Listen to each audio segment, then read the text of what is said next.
Grace, are you monitoring inside? I'm just gonna go sit in the library after this class. I'll wait for everything to start. I should have stayed this but I would have had to take like 3 days.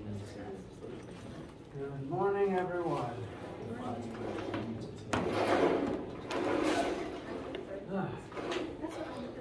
How you feeling? Very sleepy.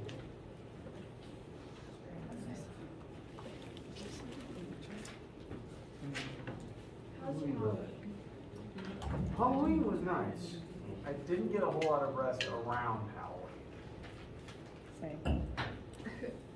Me too. Did you pass that training? I did. Don't dress up? Hmm? Don't dress up? Yes. What I usually do is, at least historically, I would help out at my church's trunk or treat event. And the only costume that I had on hand, because I have not had the emotional energy this October to think of anything else, was Shaggy. And so I had Candy sitting on a chair with a stuffed Scooby-Doo toy, and my car was a mystery machine. I love it. I feel as though only the parents actually got the voice I was making, because it just seems like at least less 5-year-olds watch Scooby-Doo these days, but it was a fun time.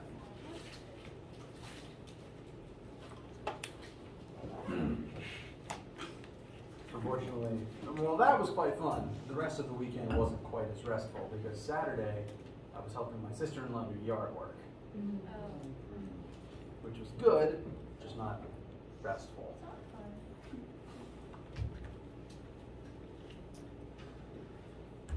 You guys all had a fun, responsible, and restful weekend. Excuse me as I gather my train of thought and try to get my brain to start working.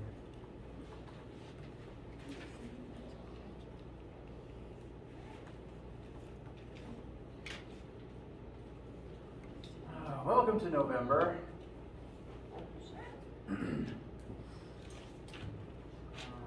For the time being, we will have 3 solid weeks of pretty much all systems as normal. So first week of November, second week of November, third week of November will be lectures as usual, labs as usual, or come as you usually do. And then we'll have Thanksgiving break, and after that point we'll be moving on towards probably last test and then towards exam. I would like us to have a test too, just so that the one test is not the only test in the grade book. I am still grading them, as I said, so that'll be a couple of days before I can get those back. And just given that we're kind of running out of semester, I might revise how the second test is administered, just for the sake of time. Announcements to follow. Sorry for not having all the information right now, but thank you for your patience. I'll make sure though that everyone has plenty of time and information to prep for the exam, which I know this class's exams, I have 3 of them spread across 2 days, are either Friday, December 9th, sorry, Thursday, December 9th, or Friday, December 10th. We'll make sure they have plenty of time to review and study for those prior to them being given. Yes? Oh, never mind. All right. Since I'm on the subject, I know that I have 3 exam sections for this lecture, and I don't care what day of those you come to. Of the 3 times, I'll be in here giving the same exam. So if for some reason you'd rather attend one over the other 2, then I'd be fine with that. We'll talk more about that as we get closer to it. Today, I would like us to close out Chapter 6 by looking at some of the more complicated math for elastic collisions. That'll close out all the material for Chapter 6, and it'll also cover, between impulse and elastic collisions, we'll have covered all the math that we'll be using for lab this week, which we'll be using the air tracks again to look at really the same or similar situations, but through the lens of impulse and changing 1 or 2 variables. The rest of this week, we're going to move forward into new territory. I think, off the top of my head, Chapter 7, we're going to start looking at rotation later this week. Which, well, we'll get to that when we get to it. As for today, as for right now, how do you guys feel, and do you have any questions about anything? Yes. On a scale of like 1 to absolutely like horrendous, what are the 1 tests? to horrendous? What are, you know what I mean? How bad are the tests looking so far? I don't have an answer yet. Okay. I'm sorry to say. Like I said, I had a busy weekend. On top of the way that my grading system works, I do everyone's problem 1, followed by everyone's problem 2, Yeah. followed by everyone's problem 3. So a clear image won't form until a few days from now. At the moment, I am expecting things to average out pretty fine, especially since as long as everyone, like I said, had something for every question, and the fact that there was also 10 bonus points factored into things, I feel everything is going to be fine. Physics is hard, and it's okay if it's hard. And you guys are fine, honestly. I will make sure of that.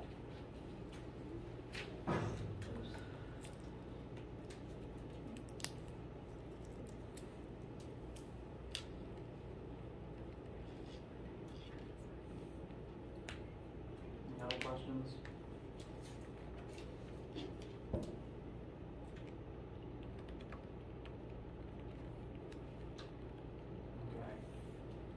You had lab today, right? Yes, we did. Do plan to attend your usual lab time this week unless you have some other some other issue that will affect your lab attendance. In that case, do please email me and we can work it out from there. All right.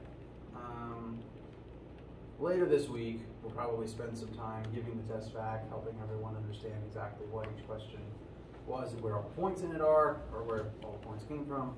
So at least one day this week we will spend time on that, and you can keep your test as study material. I might even upload the answer key so that you can double check that as you're studying for other stuff as well. Come on, laptop, wake up.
Okay.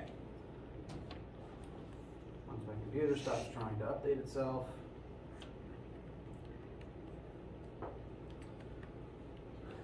We've been talking about the differences between energy and momentum, namely kinetic energy and momentum, since they are both similar and they both involve the movement of objects that possess mass. Momentum is always conserved in every single type of collision because there is no other form that momentum can occupy. No matter what the collision, the total momentum initial will always equal the total momentum final.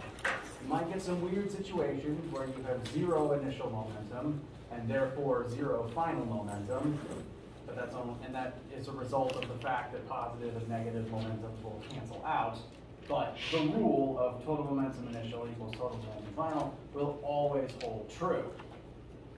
Energy is trickier because it is specifically mechanical energy, and even more specifically kinetic energy, is trickier in collisions because it is not always visibly conserved.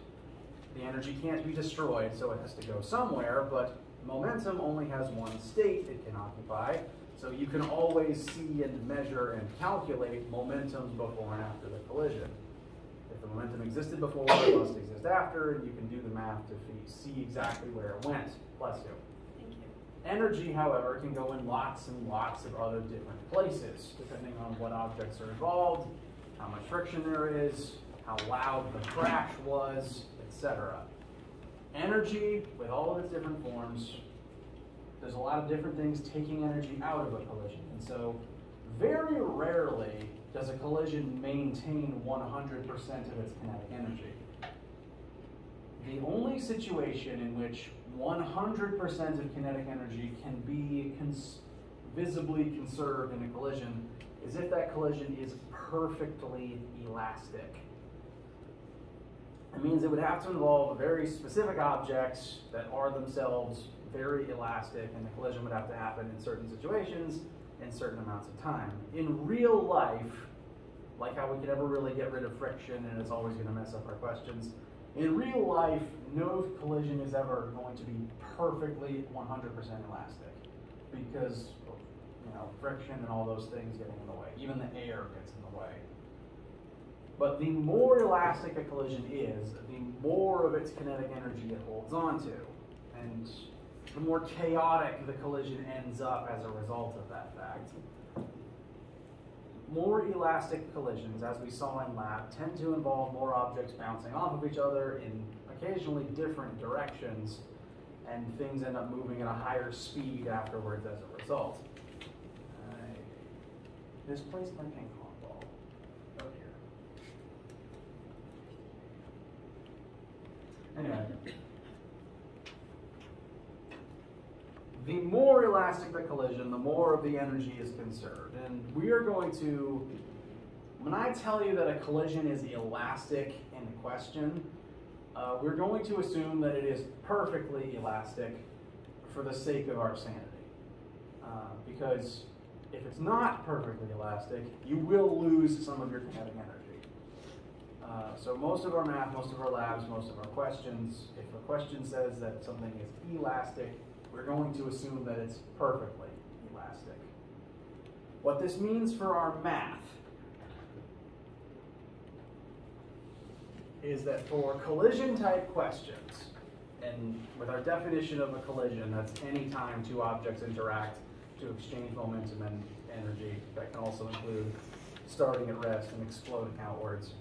Any type of mathematical collision, we have at minimum one starting point that will always work, and possibly 3 starting points if it's an elastic collision.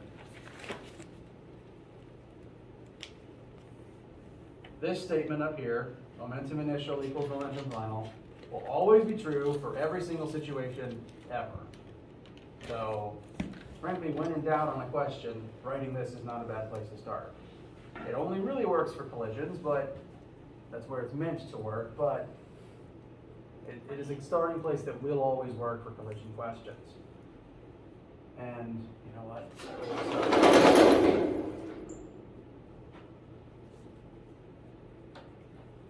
The same basic format can be used for looking at the kinetic energy in a collision, but only if the collision is elastic. So, of these two statements, they both work for elastic, and this one will also work for inelastic.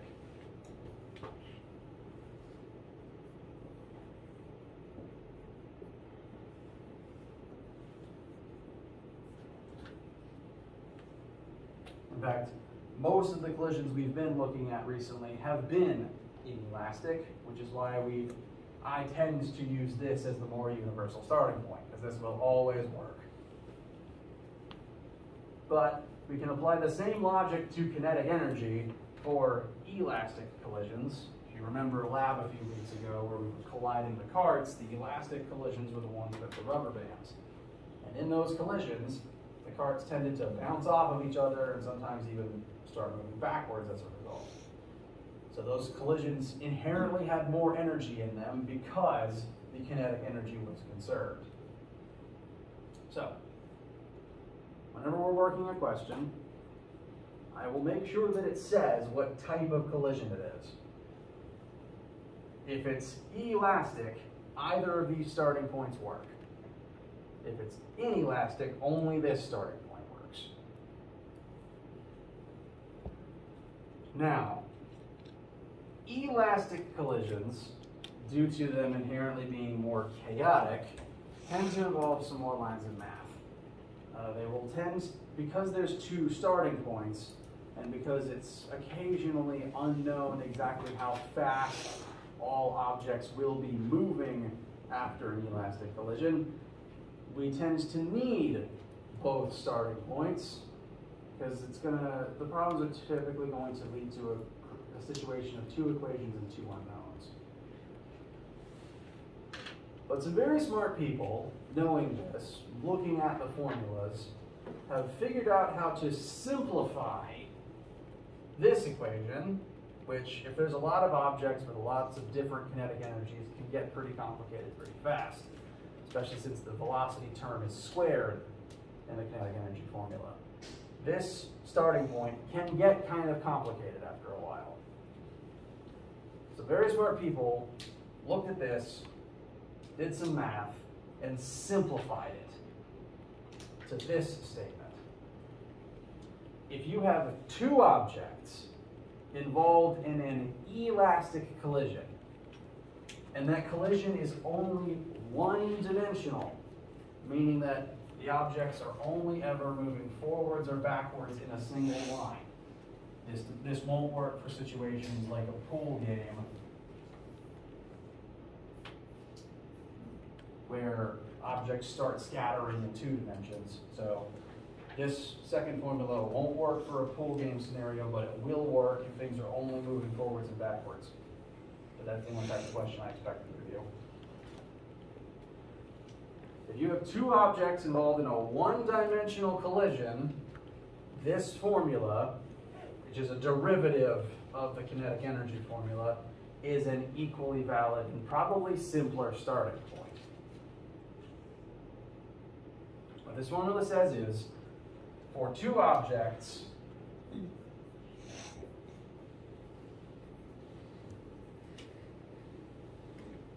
in a one-dimensional elastic collision,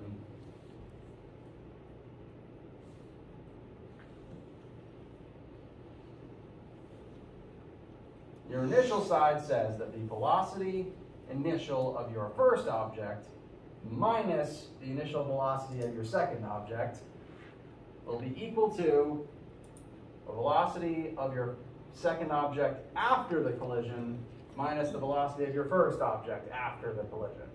So we still have a kind of before and after format. And as long as it's just the same two objects, because it only has room for two in this one, this formula is probably a simpler starting point than this one. I want to show you all of these, get them in your notes, so that we can look at a sample question or two and show the differences between them, show how they're likely to end up combining. So, elastic collisions are more chaotic, and we have 3 different starting points for them. This one works for all collisions.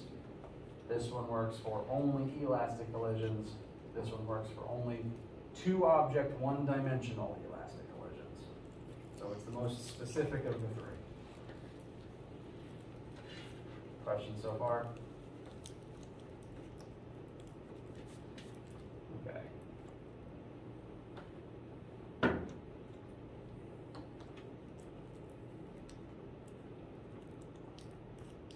I'm going to take a second to write these over here so that I can put a problem on the board and we can then work it on the other side. We'll pause here for a second. You guys take a minute to rest, digest these, get some water, and we'll resume in a minute. Bless you.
Any questions, needs, concerns before we resume?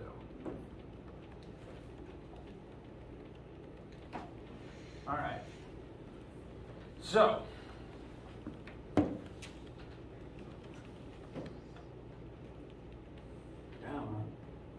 we go. We are going to examine a specific collision involving two specific fictional vehicles. Does anyone know what Knight Rider is? Okay, just checking. So we have a sports car taken from Knight Rider versus a semi-truck taken from Transformers. And they are going to drive straight towards each other in some sort of fictional sentient vehicle death match. And we're going to see what happens as a result of that. Now they're both moving at the same velocity, just to put each other on equal playing field there. They're both driving towards each other at 45 meters per second. So their velocities are the same magnitude, but opposite directions. That will be important. And as one would expect for vehicles of different size, they have different masses. The sports car, Kit, has a mass of 400 kilograms, while the truck, Nemesis Prime, has a mass of 2,000 kilograms. Now, in real life, most cars are designed with bumpers and safety features such that when they crash, the crash is inelastic. Because as we proved in lab the other week, elastic collisions are bouncy and energetic and dangerous, and therefore bad for your neck and for anyone in the vehicle.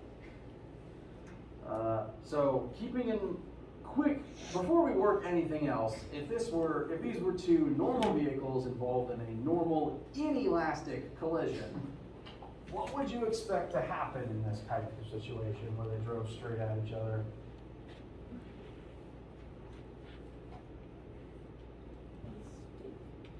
They'll probably stick together. The smaller car will probably become a pancake against the truck's grill. And afterwards, the flaming wreckage will probably slowly drift this way. That is how they are designed to crash in the real world, because as kind of brutal as that picture is, it's the safer version of things, because things end up moving slower afterwards. We're going to look at the dangerous situation, where it's an elastic collision instead, to kind of drive home why that's a bad idea. So, we're going to treat this as an elastic collision, because for some reason these fictional vehicles just are able to do that. And we're going to see exactly how fast they will end up moving as a result afterwards. Now, since it's elastic, they're probably not going to crunch and stick together. They're probably going to bounce off of each other. It's going to be very chaotic. They're going to have very high speeds afterwards, and we're going to see exactly how high those speeds are. So, the variables that we initially know, let's say, we'll call Kit Car 1 and Nemesis Car 2, just for simplicity's sake. Car 1 has a mass of 400 kilograms, an initial velocity of 45 meters per second forwards. We do not yet know its final velocity. That is what we are going to solve for. As for vehicle 2, it has 2,000 kilograms of mass. Its initial velocity is 45 meters per second in the opposite direction. We do need to represent that fact. If we keep vehicle 1's movement as forwards, based entirely on the way that I've drawn it, if you drew your picture in reverse, then your perspective might change, and that's okay. Based on the way that I've drawn it here, Kit is the one moving forwards, so we can set Nemesis's velocity as negative, just to be consistent. Depending on how you drew your picture, your directions might switch. That would be okay with me on a test. And we also do not know Nemesis's final velocity. So these are all of our knowns and unknowns. We know our initial condition. Our final condition, we know that they will have bounced off of each other. We don't exactly know how fast or what direction they're moving in yet. So we'll get to that in a minute. Now, we are going to treat this as a one-dimensional elastic collision, which is exactly the situation where all three of these statements can work as a starting point for us, which is ideal.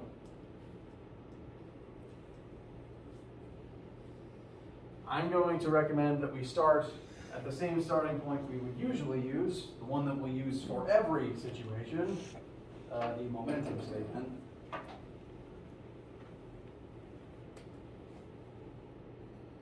Total momentum initial equals total momentum final.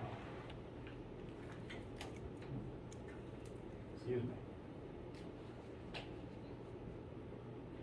Total momentum initial. Initially, we do know how fast each vehicle is moving and their masses, so we can find a number for the total momentum initial. Car 1, its mass times velocity is going to be 400 times 45 meters per second, plus momentum of vehicle 2, its mass of 2,000, and its times its negative velocity. Direction is important.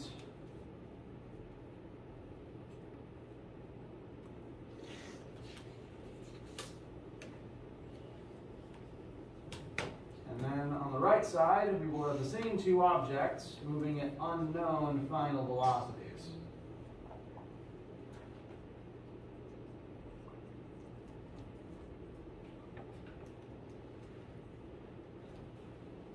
So just by this line, just by this formula, we still have two unknowns within one equation. This is why it's convenient to have multiple starting points for elastic collisions, because frequently you're going to need them.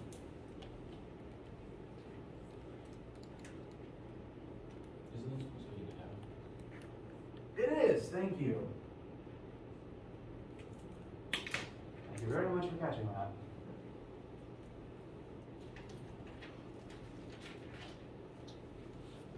Before we start examining a different equation though, what direction is the net momentum of this system before the collision happens? Negative. Most of the momentum in this situation is pointing this way, which should already be an indicator that Kid is probably going to lose this fight. So, just with our momentum statement, we have two unknowns left in this equation. This is commonly going to happen in an elastic collision unless you know one of those final velocities. In an inelastic collision, when the objects tend to stick together, this is the same. If they were stuck together, it'd be the same velocity and there'd only be one unknown. Elastic, you tend to end up with this situation. So we're going to use one of our other starting points to create a second collision. Sorry, yeah, to create a second starting point so that we have two equations and two unknowns. And because this is a 1D collision, we can use either of these statements. Now, I know from experience that because the velocity term in the KE formula is squared, that makes this equation a lot harder. It will work, it will just take more lines of algebra. So I'm going to recommend we use this one.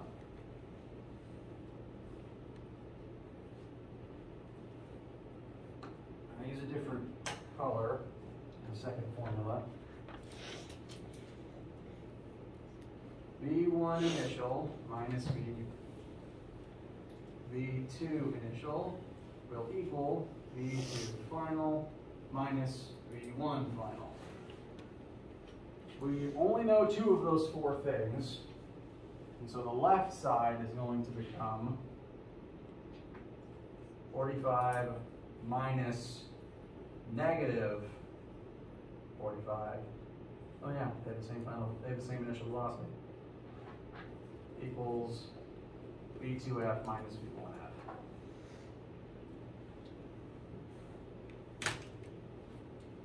notice, since that third equation, this one that we're using, is based on the kinetic energy being conserved, it kind of doesn't really care about the direction. So notice that since they're driving towards each other, we're actually going to end up with a 90 on the left side, because they're both bringing more energy into this situation. It's going to be a very chaotic situation.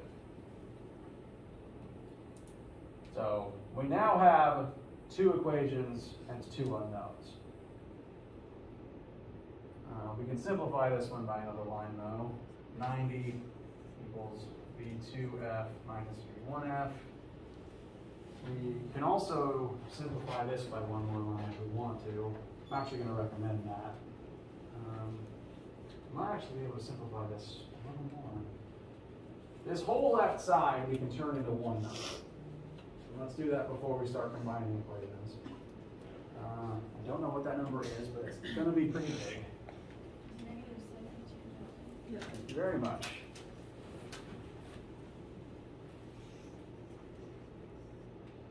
$72, comma, and then 3 zeros. Yes. Thank you. It is negative. That's important. That'll be equal to 400 V1F plus 2000 V2F.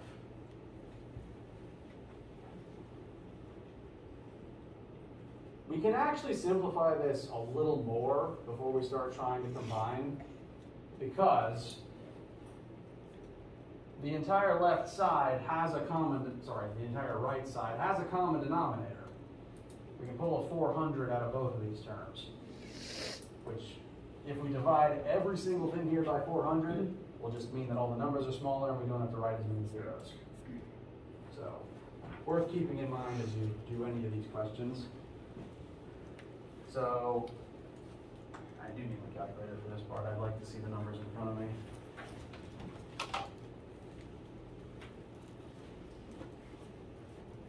I say, unable to find it. Oh, there it is.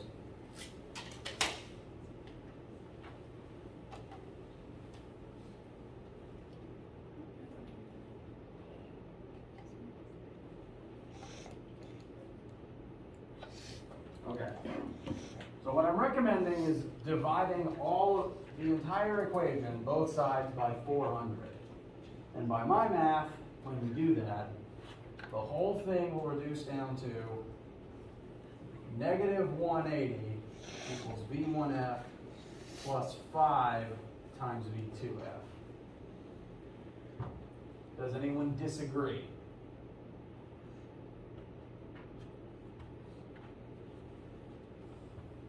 Okay.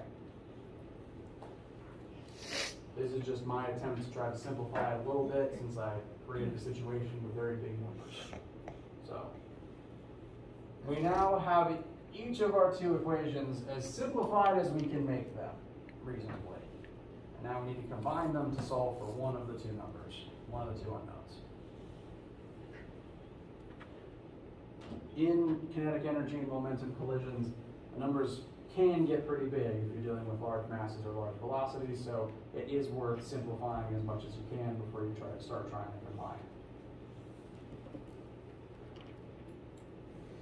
I'm going to recommend that we solve our second equation for V2F, because in doing that we can get rid of the negative by bringing it to the other side.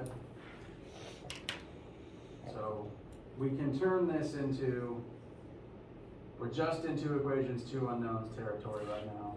So we just want to try to combine these two equations.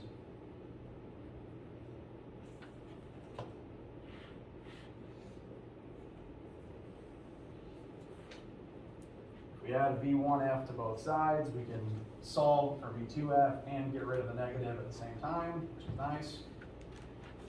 And that will give us V2F equals 90 plus V1F.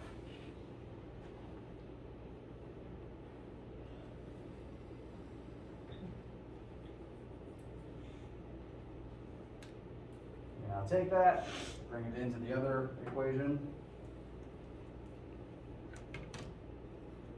180 equals V1F plus 5 times, plugging this in instead of V2F, so 5 times, open parentheses, 90 plus V1F.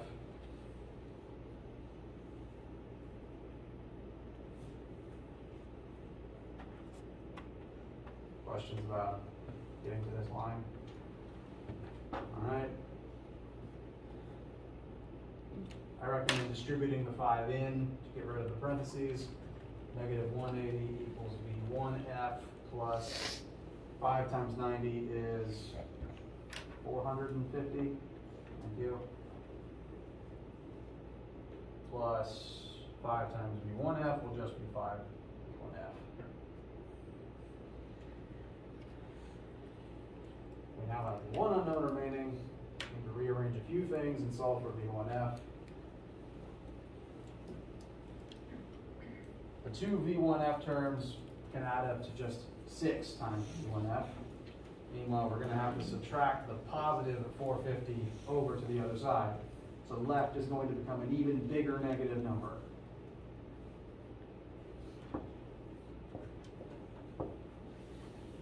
So my math will end up with negative 630 equals 6 times V1F. So, what will our final answer for V1F become?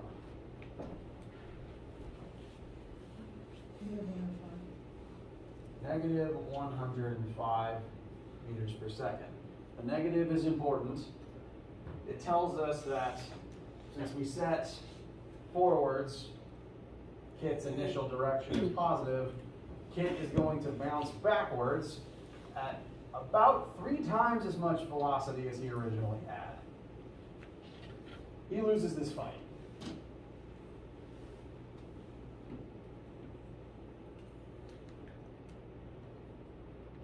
And now that we have that number, as usual with 2 equations, 2 unknowns, we can bring that back over to our original equation and solve for the other unknown. So, we'll end up with 90 minus 105 equals V2F, which should give us negative 15 meters per second for our second velocity.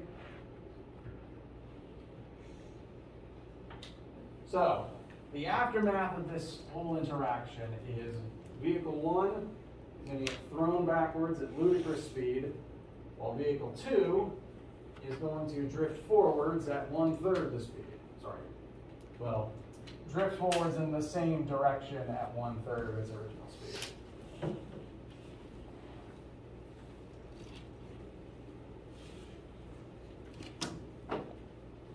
Questions thus far? How does this one feel? Nodding is good. Several people didn't nod though, so if you don't feel great about this type of question, or if you have questions, do please let me know. When I ask if you guys have questions, I really do mean it. If you're confused, I want to know it so that I don't move on while you're confused. So please do tell me.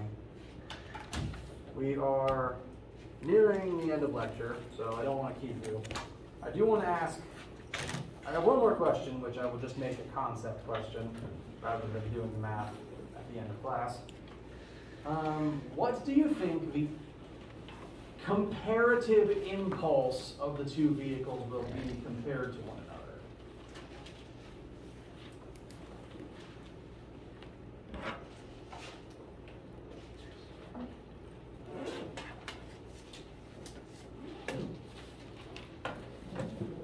Right, if you don't have an answer yet, this is actually what our lab is going to be primarily about. In lab this week, we'll be examining specifically the impulses of 2 objects in a collision compared to one another. So keep that in the back of your head, and if I don't see you for lab today, I'll see you later next week. If you have, again, literally any questions, if something about this didn't feel good, if something about this was confusing, I want to know. Sincerely. Email me privately if you don't want to talk about it in front of everybody else. Do have a wonderful day. Stay hydrated, and in November.